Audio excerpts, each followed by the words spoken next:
Hey, Charlie, have you voted in the TOFOP board yet? You mean the competition we're running to celebrate our artist and friend James Fosdyke? Yeah, of course that's what I mean. What else would I mean? The competition where we're asking listeners to vote for their favourite TOFOP art illustrations created by Foz. Yes, that's exactly what I'm talking about. The one that only takes a minute on our website, tofop.com, and every entrant goes in the draw to win one of 10 signed TOFOP artworks. Yes, I can't tell you any more times. That's exactly what I'm talking about. Have you voted yet? No. Well, what are you waiting for? Vote in the TOFOP board now. Wait a minute. You want me to vote now because voting is only open until 4 p.m. on October 4? Yeah, that's it. Stop it.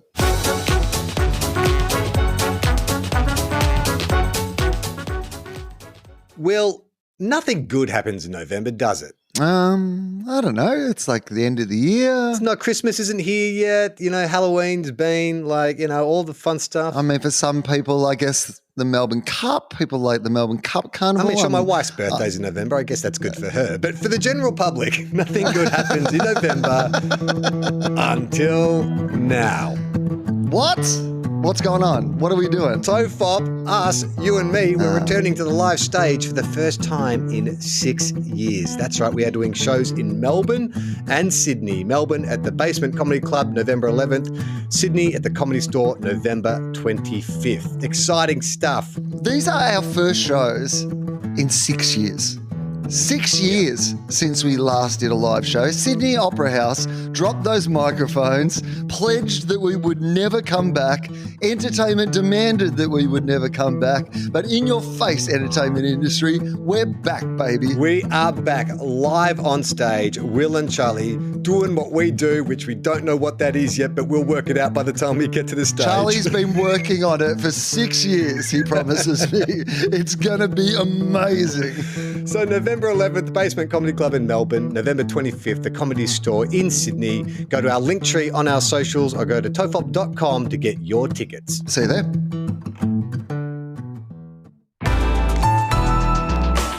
A listener production. The creators of this podcast would like to acknowledge the traditional owners of the land on which it is recorded. Aboriginal and Torres Strait Islander people are the first storytellers of this land. We pay respect to their elders, past, present and emerging, as well as any Indigenous people who may be listening today.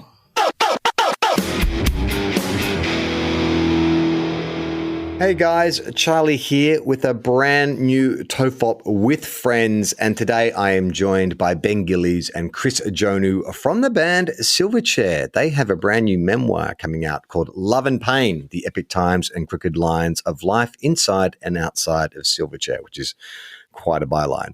It's a great chat. I really love talking to these guys. Very honest and very forthcoming.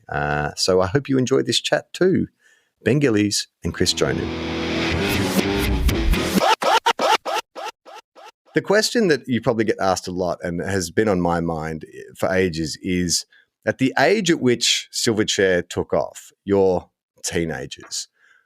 What does that do to a teenage brain? I think about myself when I was your age, and the best job a mate of mine had was working at McDonald's because he could get free cheeseburgers. Suddenly you've got a job that we only dream about. What is that like?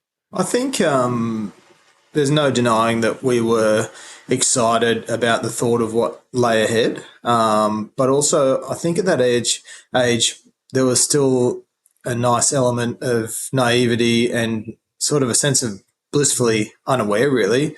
We didn't know any different, really. But you wouldn't have had any idea where it was going to lead. So what was the focus as kids? Were you just playing for fun, or did you actually have like a business plan in mind?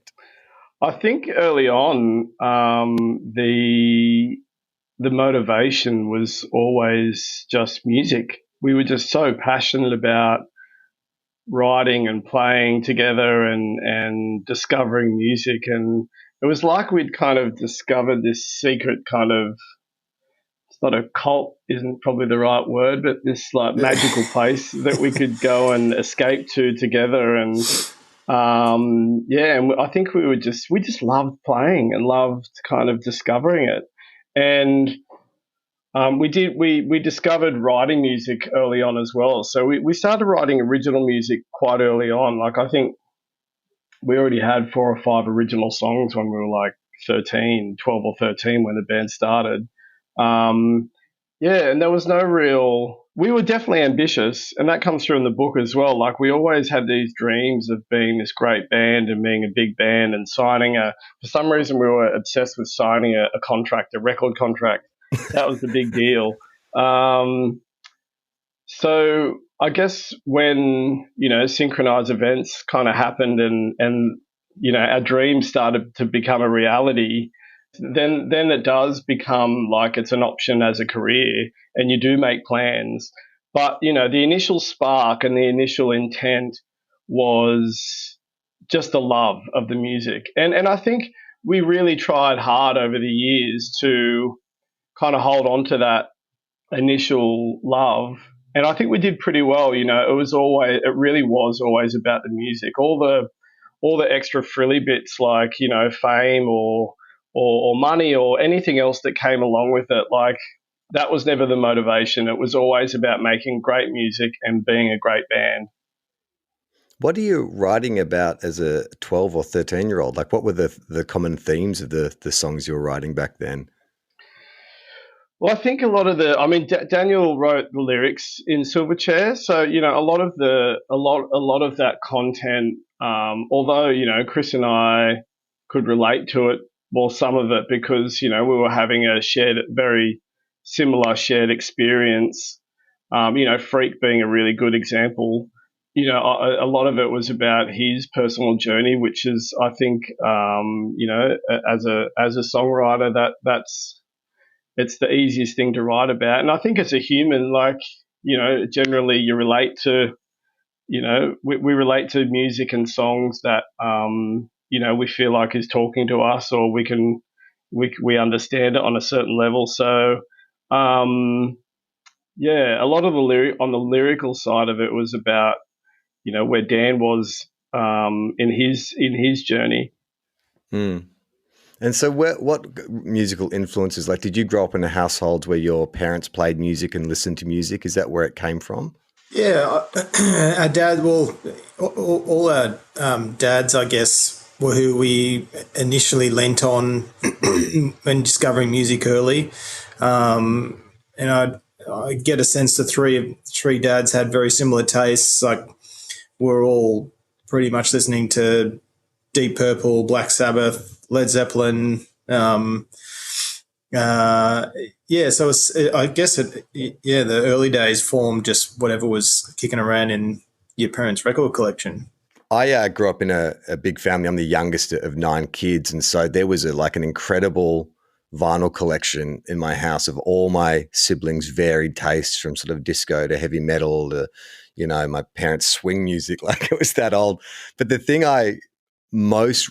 the lasting memory as a kid is going into the living room and pulling out the vinyl and having that really tactile experience of looking at the album cover, opening it up. Like, I remember Sgt. Pepper's, like that cover, just, I was obsessed with it as like a 5-year-old. Like, who are these people? What is going on in this? And then you flip it over the back and, I think Sgt. Pepper's was one of the first albums to print lyrics.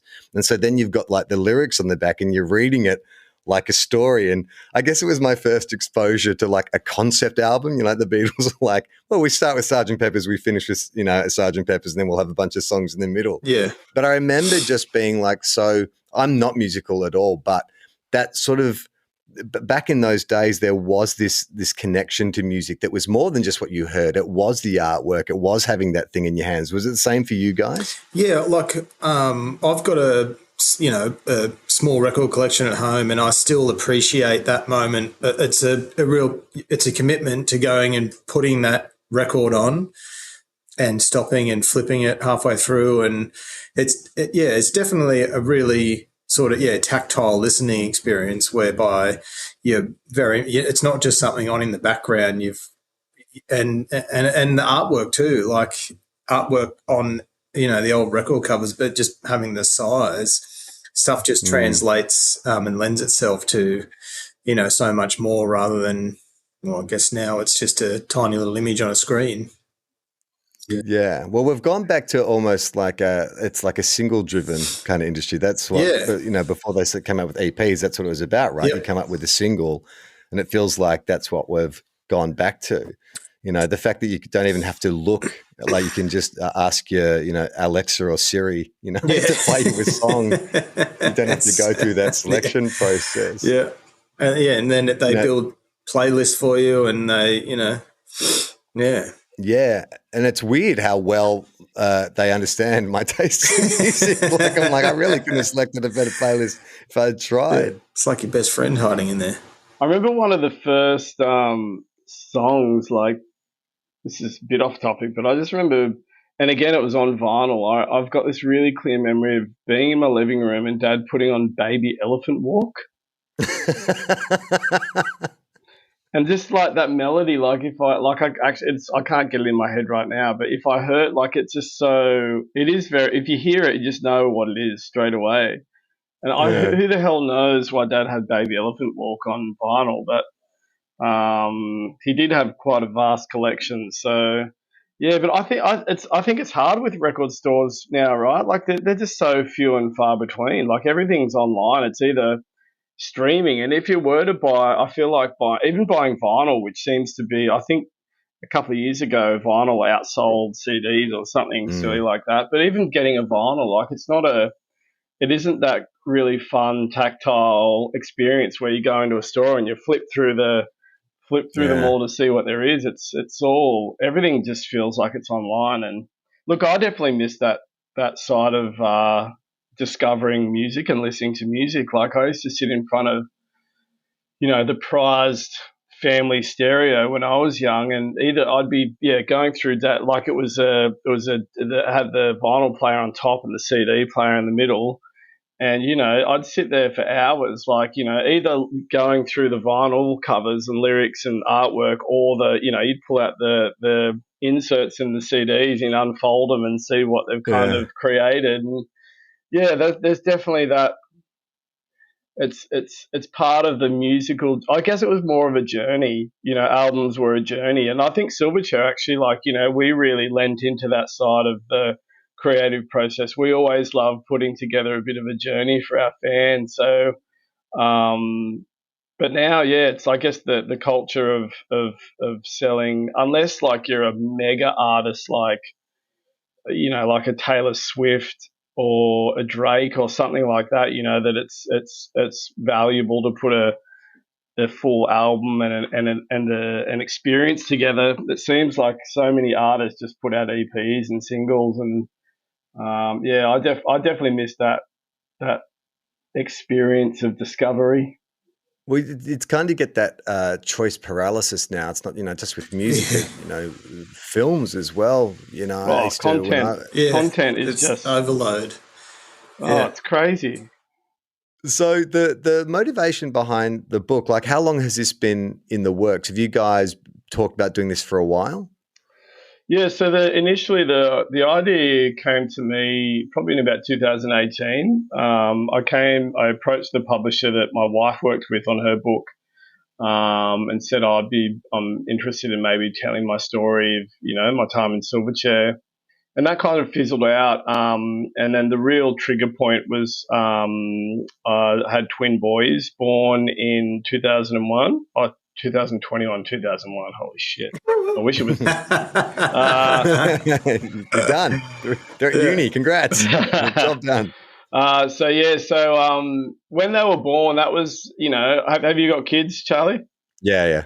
I guess, you know, you get it, right? It's just there's a quite a profound kind of moment when you see your own children. And to me, I just had this moment where I wanted to write my story in a really concise way that they can, you know, from my perspective, that they could read and enjoy, and not kind of piece something together from, you know, clickbaity articles on Google.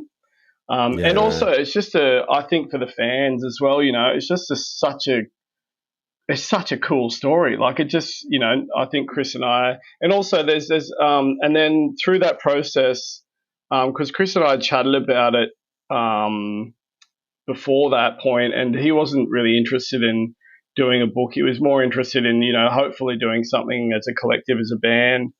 But once I kind of said to him, once I'd started the process already, and I went to him and said, look, there's still time, because it was really early on. If you want to get involved as a co-author and we write it together, it's still time. And he had he wasn't sure about it, took a couple of days and slept on it. And then I got this very, I texted, didn't I? Oh, you emailed me. It was a very, very formal, but it was a really lovely message. I guess Chris lent into, like, I think although there's a really great Silverchair story that we both have, like I think there's a bigger story of our friendship lasting 43 years, because we were born 3 weeks apart, we live 50 meters from each other. And we've got memories of, like, our street flooding when we were 3 and 4 years old. And, 43 years later, to have that experience in Silverchair, and still, we had our wobbly moments, but to come out the other end of it with, beautiful families and still, best mates, I think that's a really great story as well. Mm. Yeah. And what do you think is the reason you guys have stayed such good mates? Because I could imagine, like, the pressures of being in a band, touring, all that kind of stuff, and especially for as long as you've been doing it, could take its toll. Like, what do you think it is that's held you guys together? Look, you're right. All those things did take a toll. And like, even just back in the height of the band, touring, stuff like that, you would still want to come home and just have your moment of just, because of saturation with the little bubble that you're living in. But I guess realizing the importance of friendships, and you don't really get the opportunity to have a friendship of that sort of duration and depth. And so there's definitely a rarity, yeah. And I guess that in its sense, finish each other's sentences. That's adorable. Sorry, Chris. Look at you guys. But I guess I understand what you're saying is, like, I guess when you're in a world that can be so, I guess, fast paced and maybe transient in a way, you've actually got something that's quite real that you can trust because you've had it from when you were kids. Like, I'm a big fan of rock biographies and rock documentaries and stuff. And I remember reading, it was Slash's autobiography, and he talked about the problem for him and why he thinks it contributed to his drug addiction was, they'd gone tour for 6 months, a world tour, playing to stadiums all around the world. And then the tour bus would drop him back at his house. He'd get off, the bus would drive off, and he's just standing there. And it's like, what am I going to do now? I'm not going to go play golf or like tend to the garden. Yeah. Like I've had these 2 lives, and he found it really, really hard to adjust to, I guess, like civilian life afterwards.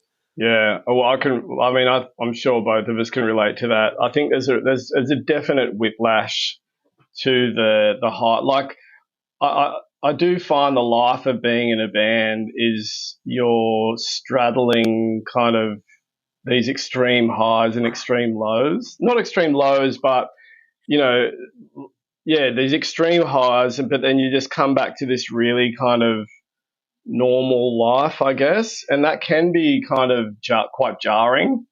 And particularly when we were younger, like, we'd be, 1 week we'd be playing to like 20,000 people on a tour bus on the other side of the world, and then at the end of a tour, we'd come home and, on Monday we'd be in our school uniform going to school. Like that, it was kind of, that's crazy. Yeah, it was a pretty odd experience. And for Angus Young, it was the other way around. He'd go to work in his school uniform. So.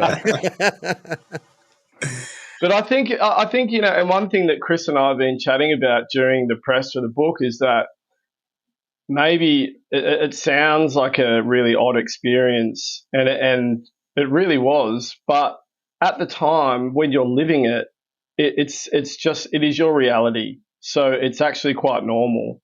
It's not until you have a bit of perspective and a bit of, maybe a couple more years under your belt that you can look back and go, well, one, A, you were kids. Yeah. And B, it was quite an extraordinary experience. But, because we were willing to kind of take it in our stride and just accept that is our reality, like that's how we reconciled it. We were able to, and maybe going to school, and but even after we finished school, there was still that whiplash when you got home. Absolutely. Like, you get home, you get off the plane, you go home, you're like, oh shit, what now? But anyway, I don't know. We survived somehow. We're still here. I can imagine like it would be hard to take a teacher seriously, like when you sort of go back to school who's telling you to like cut your hair and straighten up, otherwise you never amount to anything. It's like, dude, we just played to 20,000 people. I think we're amounting to something just fine. Yeah. Like there would, because that dynamic does shift, because suddenly you are kids, you're teenagers, and the world has established, society has established rules that there's a hierarchy that, kids listen to adults. But suddenly, you are finding yourself with a lot of influence, and not power necessarily, but you've got influence and you've got status that sort of belies your age.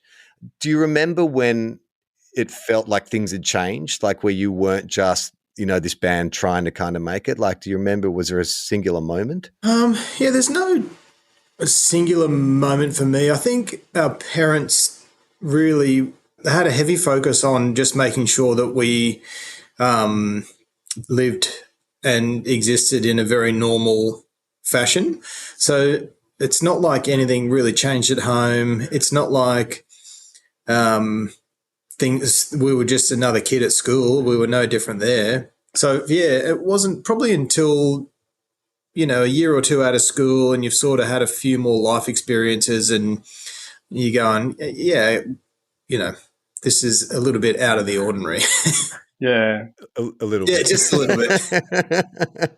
Like, do your mates treat you different? Like, do the guys that your friends sort of maybe outside your immediate circle, like that must have been strange for them, right? We had a pretty good circle of friends, and I think that they definitely contributed to that sort of grounding effect because they knew us well before the band had taken off. So I think they were always a good sort of leveler for sure.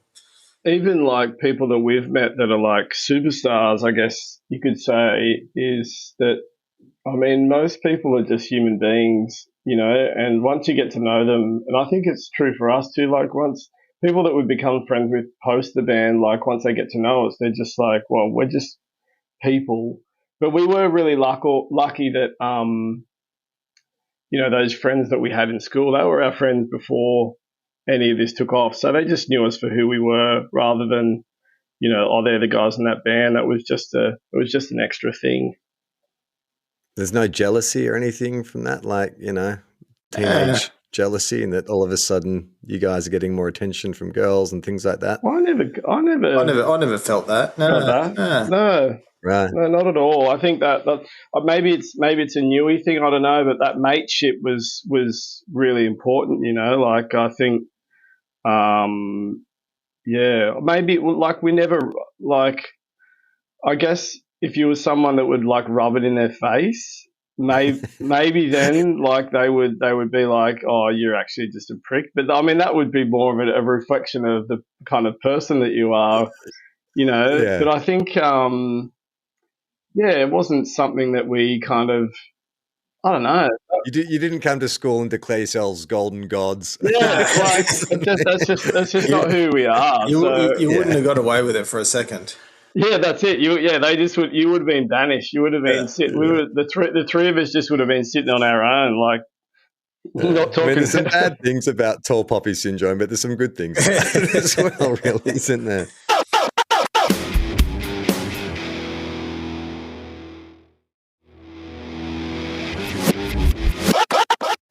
So when you start going on tour, like I guess full time, you're done with school. Like what was it like, sort of rubbing shoulders with these other bands? And I'm sure lots of these would have been bands that you'd sort of been listening to growing up too, right?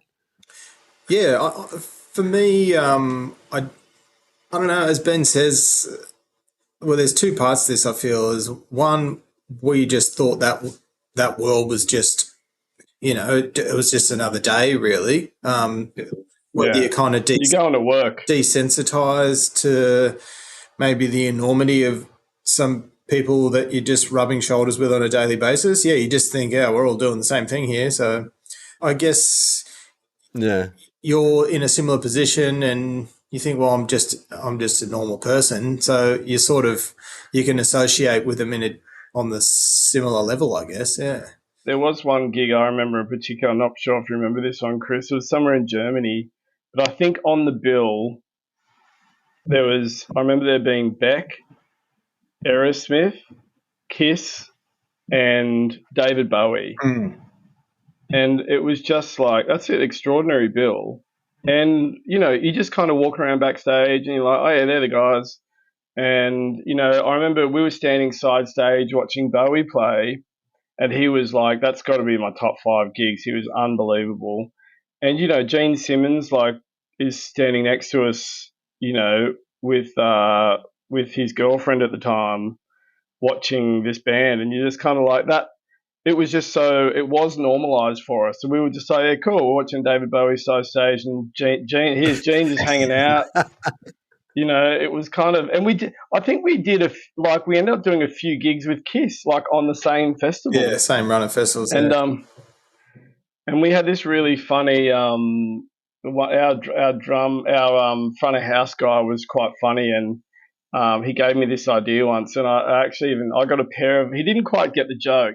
I got a pair of my drumsticks and signed it to Chris, the drummer from Kiss, and I signed it to Chris, all the best, love Ben or whatever. And I went up to his drum tech and I said, look, I know Chris is probably a little bit embarrassed to ask for this, so I've signed these for him so he can pass them on. And he just didn't get the joke. And then he was like, oh yeah, thanks man, cool man.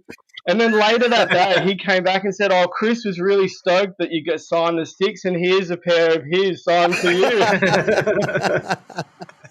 Just the joke, it fell flat, but it was kind of like, yeah. But we keep coming back to it, but that was just our normal. It just felt, yeah, there was nothing kind of extraordinary about it at the time because you're just living it.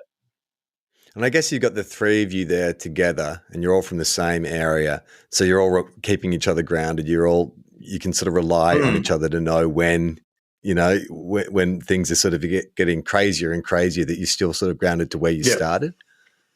Oh, there was it was like the schoolyard. There was no getting away with anything. If Right. Chris or no one's getting a big if Chris or Dan or I showed any signs of that, it was like, you'd get cut down. The tall poppy, it even existed within the band. Don't get too big for your boots there, mate.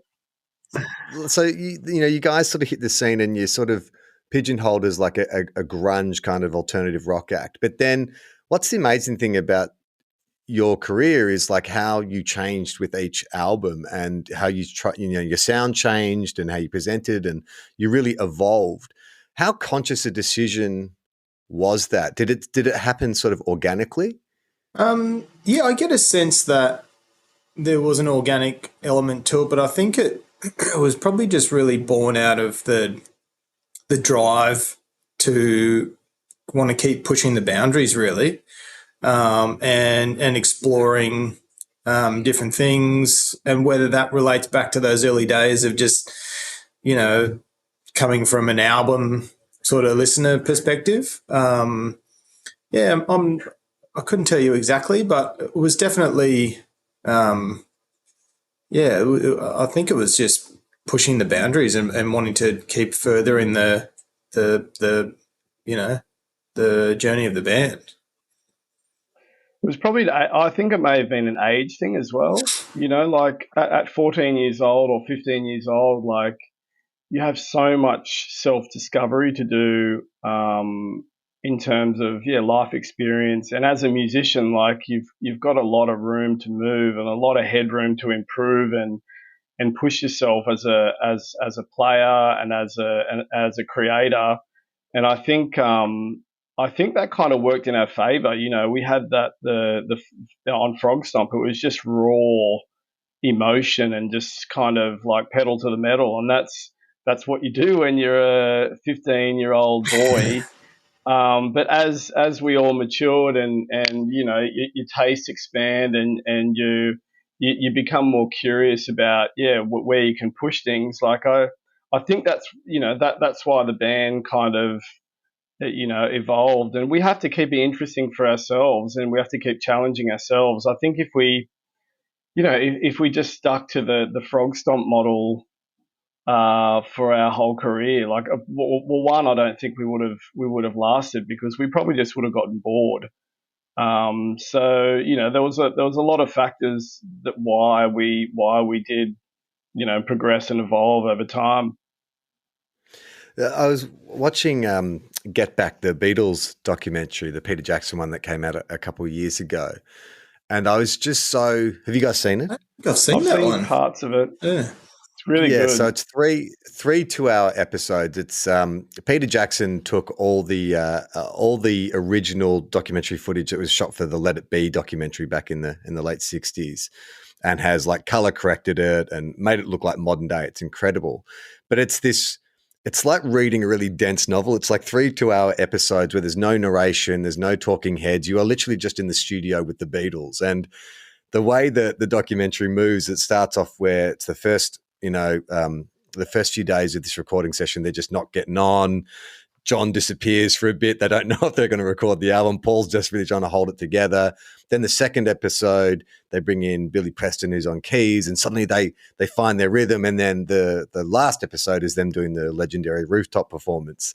But the overwhelming thing that comes out of watching it is just how blue collar their job is. Like, you're watching the Beatles, they're geniuses, like 3 of the greatest songwriters of all time in that room, but they just turn up and they just sit around. And it seems like the writing process for them, like 90% of it is fucking around and playing other people's musics and just chatting. And then eventually, just by showing up each day and fucking around, they find something. They'll play a riff or they'll find a melody, and then they'll hook into that. And then slowly they put together like a song.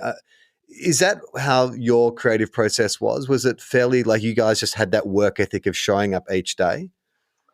Yeah, I think I guess the creative process within Silverchair also evolved over time. I think in the early days, Daniel and I would do a lot of the kind of music together. Daniel obviously did a lot of the lyrics and the melody. Well, he was the main lyric and melody writer, and but in terms, particularly on the first 2, even 3 records, I guess the structure of the songs, that was probably the part where it felt like that Beatles experience, where we'd have maybe a rough structure for a song or some ideas, or Daniel, I say on the 3rd record, would come in with some musical ideas, and then, we just played as a band. But it's funny how once you play ideas as a band, and particularly when you've got that musical trust between each other, the songs would very much start to take form, and then you'd stop and you might have an idea on the spot, like, we need to break it down here or add this part here, or so that was, that was, there was definitely parallels to that Beatles documentary.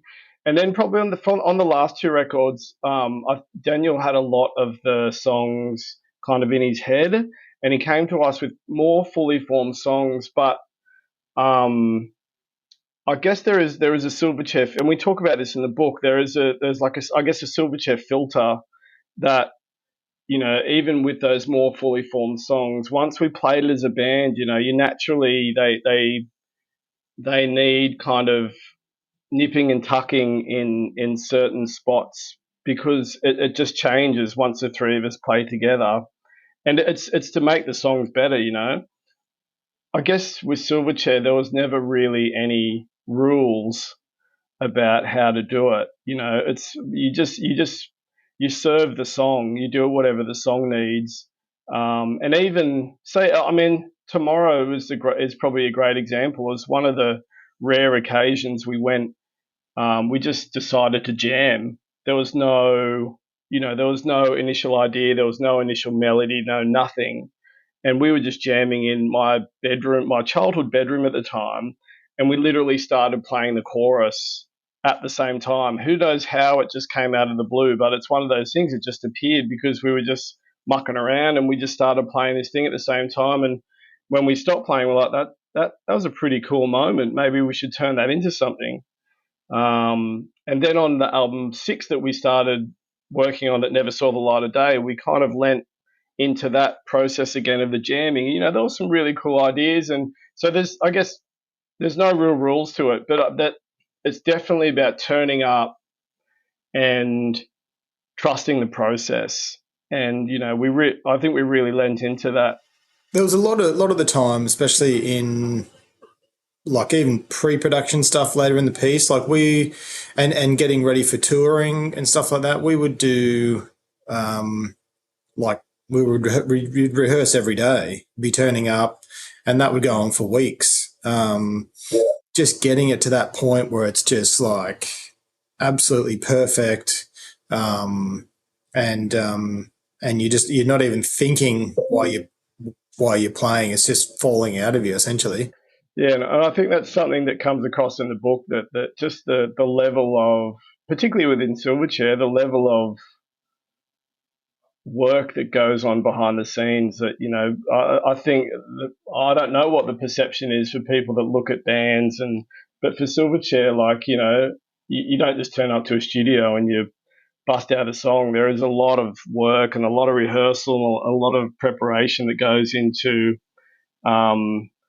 not just the creation, but the being prepared for when you play in the studio or when you play a tour. Like, it's a lot, Yeah, absolutely. I mean, I just find that whole creative process so interesting, especially when you're doing it in a group dynamic, because obviously you've all got your different skill sets or what you're bringing to the table, but then knowing when something's done, that's the hard part, I find. Like when I collaborate with other people on something, it's like we can keep working on something forever.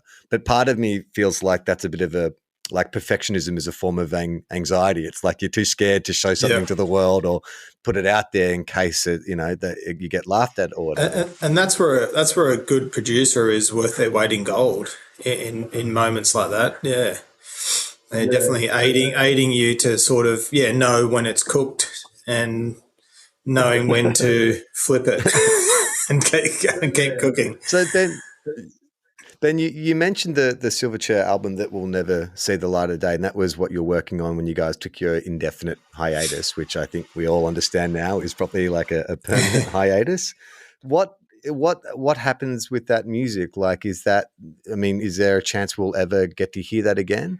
Oh, I doubt it. And look, I kind of, I don't think those ideas that we recorded would do the band justice. Like there was some really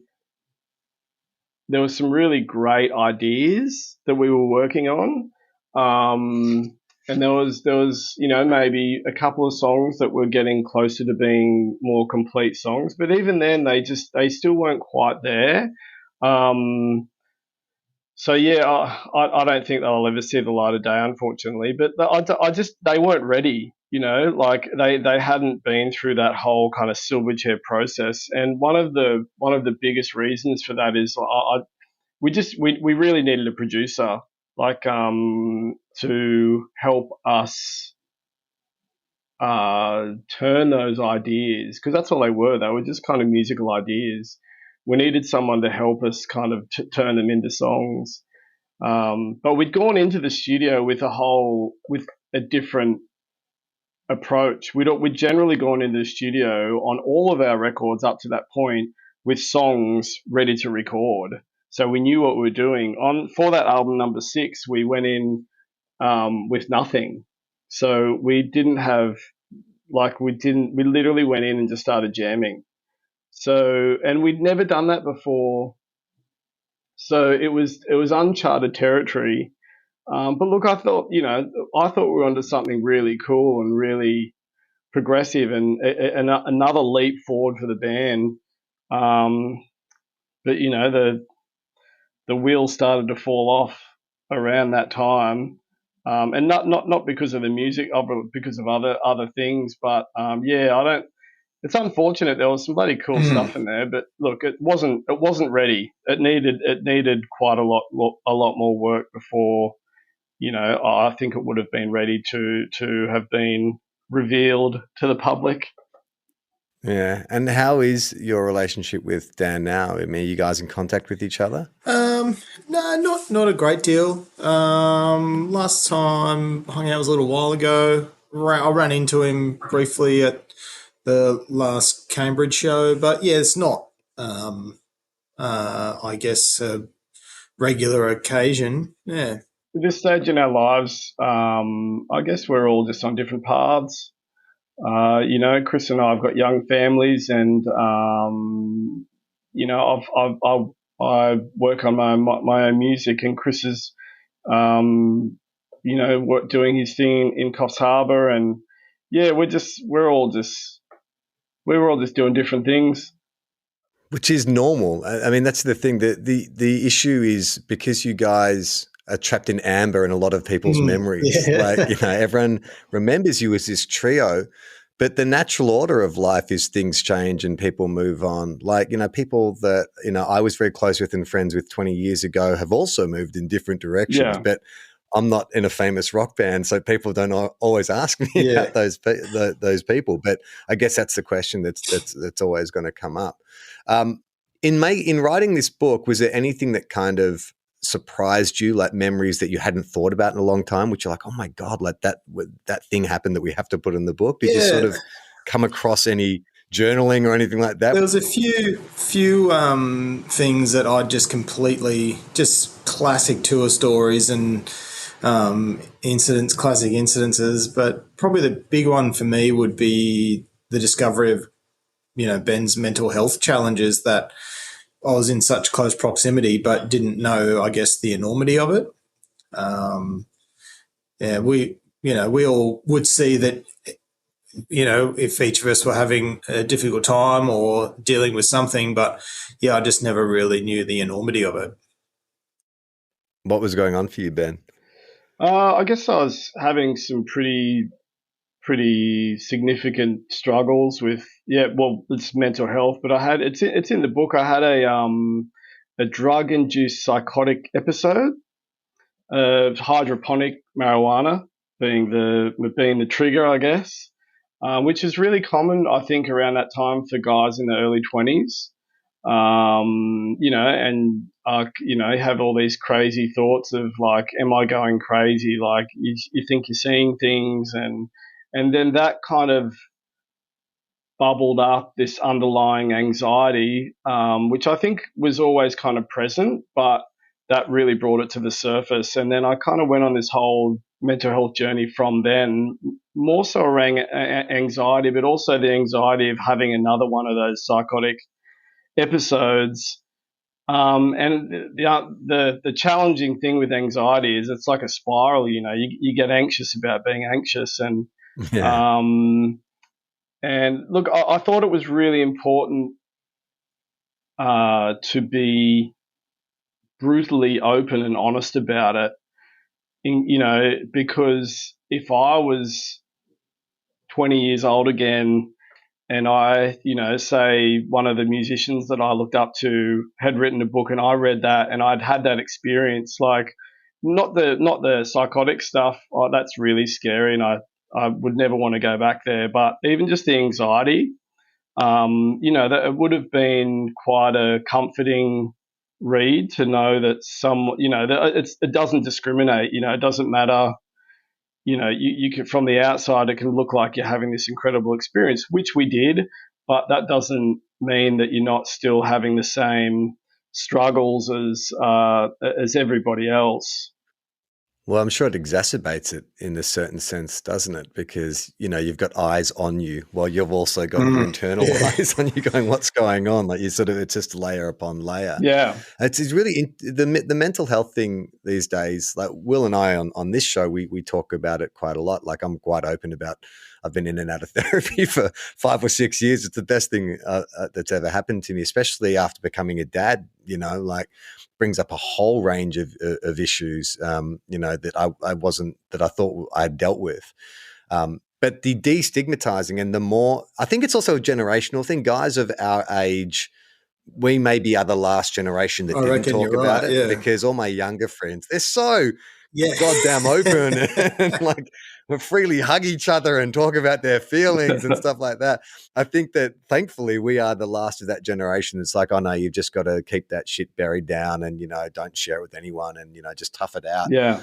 But, we know what happens when you sit on that stuff too long. And I agree with you. I think putting it in print or putting it out there just enables the next young person who's going through something to go, well, all right, well, maybe I'm not like losing my mind. I'm not going crazy. Like this is something that I can get help for. And especially now like that, because people don't really realize either that you can just go to your GP, get a mental health plan, subsidized. It really doesn't cost you that much. Yeah, go on. Although I must admit that the last psychologist I went to see, like I think I started talking and I could see her expression changing and I'm like, hang on, is what I'm saying to you like weirding you out? Because I'm starting to get a bit self-conscious in this session. And she was like, oh, no. It's just I've got a slight tick. I'm like, oh, thank God. I thought I could see her face scrunching up. I'm like, oh, I'm really putting it on what I'm revealing here. I do need to mention Chris opens up about he had some pretty significant health stuff that he was really, really open about as well. I mean, it's not up to me to say it, but I think, it was very brave of him as well to, I guess that was but we both had interesting, like mine was mental health. Chris was some really serious health stuff, but, it was also very brave of Chris to open up about that and I think a lot of people will get, I don't know if you want to talk about that, Chris. Yeah, so just to give you a bit of insight, so I had a cancer diagnosis in July 2019 and just some lots of treatment and bits and bobs and very grateful to still be here today essentially. It sort of does highlight the fact of we made a commitment to be very open and honest about our life experiences and taking the opportunity to celebrate the really amazing moments too. Yeah. And you've got such a big fan base out there as well who, were sort of clamoring for that new album, but this is kind of something, this is like, it's a new Silverchair release in a way, really, isn't it? Except they're hearing from just you guys. Like there's a much bigger story than just the band. Like, I mean, that's why we open up about our really personal stories and we talk about the time before and the time after the band. And I guess we really lent into that 43-year friendship, And I think in talking about the mental health stuff and Chris's health journey, I think one of the takeaways that I'm finding that people have seemed to be connecting with is like, what's really important in life. Like it is those important relationships, and nurturing them and just overall what's important in life. Like and that seems to be a really nice message that was not very intentional, but maybe just because of the openness of the way we wrote the book is like something that's that seems to be kind of shining through, which is it's really nice. Yeah. It's nice to be able to pass that on to people. That's awesome. I remember my mother passed away a few years ago, and she was quite. It was a really good death. Like she was kind of quite, very had a lot of agency around it and control about how she passed on. And I remember I recorded a few podcasts with her, like interviews with her in the last 6 months, just sort of getting her perspective on life and death. And the thing that she said, which stuck with me, which is sort of echoing what you said, is, she came to realize at the end of her life that the only two things you leave behind are the relationships you create, the relationships you make and the things you create. Like no one remembers how big your house was. No one remembers how much money you have in the bank. But the friendships you make and the family you create, they're the ones who remember you. And then it's whatever you choose to create, whether that's music or art or whatever it is. It's the garden that you tend to. They're the things that you leave behind. And because I was saying to her, is there anything that you regret or you wish you put more time into? And she's like, I just wish I'd spent more time with people I loved. And I think that was that's such a perfect crystallization of what it's all about. Despite everything else, what it really comes down to is the people in your life. Yeah. Yeah. And I look at it's definitely, it's funny you say that. I lost my mum 3 years ago and I lost my dad about 2 weeks ago. So I can completely, I get it. It's, all these milestones that you have in your life. And I think it's also when you get a bit older as well, having your own family, you realize your own mortality when you lose a parent. It makes you, and obviously Chris had to, face his own mortality with his diagnosis and some of his health stuff. It makes you appreciate those important relationships, and it makes you realize, you can have the biggest bank balance on the planet. No one gives a shit except for you. I think in Dad's eulogy, my sister and I said one of the last things he said to us, which I will never forget. He just goes, and this is a couple of days before he passed. He goes, "Have fun." He just said, "Have fun," and I was like, I mean, Chris knows what my dad was like. It was like perfect, simple words from Dave Gillies.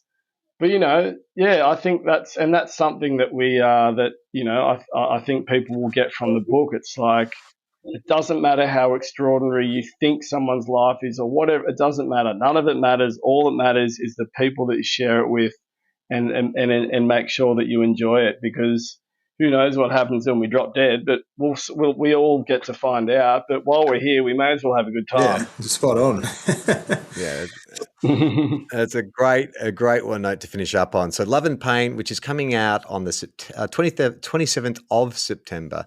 Guys, thank you so much for coming on the show. If you could just indulge me, I have one question I always like to ask of musicians, because my favorite film of all time is Back to the Future, right? And there's the scene in Back to the Future where Michael J. Fox is playing with the band and he decides to play Johnny Be Good, but the band he's playing with have never heard the song before. So he turns around and he says to them, "Hey guys, this is a blues riff in B. Watch me for the changes and try to keep up."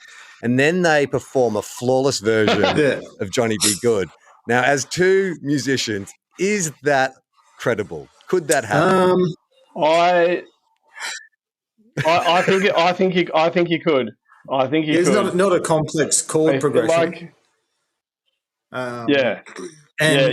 So you could just watch a lead guitarist. You're all playing a blues riff in B. You just watch him, and then you can just watch him for the changes, and you can play that song flawlessly. Flawlessly. That's I reckon, enough to make your parents fall in love to ensure that you're born. a collective of musos that would be able to get pretty close. Okay, well, that's good to know that Marty McFly would have been born. Yeah. And Chris, he didn't disappear. Thank you so much for coming on. Thanks, Charlie.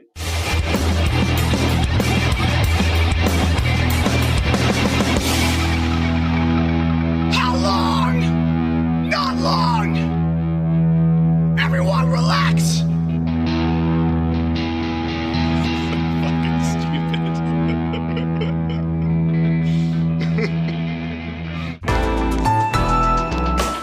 Listener.